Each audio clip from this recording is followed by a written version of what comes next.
Welcome to this guide on how to manage instances in Doing ERP KairosQ.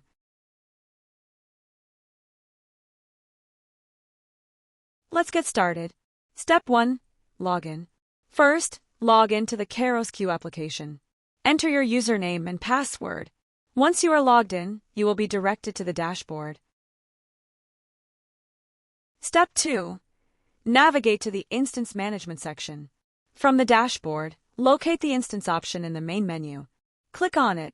This will take you to the Instance Management page. Step 3. Add or update instance details.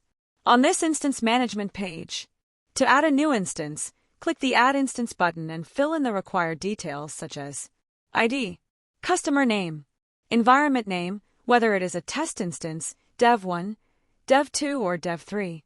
Provide the instance URL, username, and required password. After entering all the credentials, click on the Add button. The instance will be added.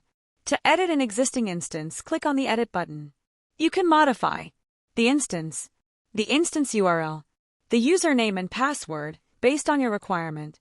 Once done, click on Update to save the changes. If you want to remove an instance, click on the Delete option to remove it.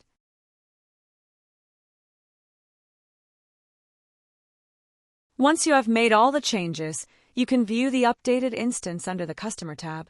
Navigate to the Customer tab. If you click on the customer name, you will see the Day 1 instance. Currently, we have only the Day 1 instance. Thank you for watching.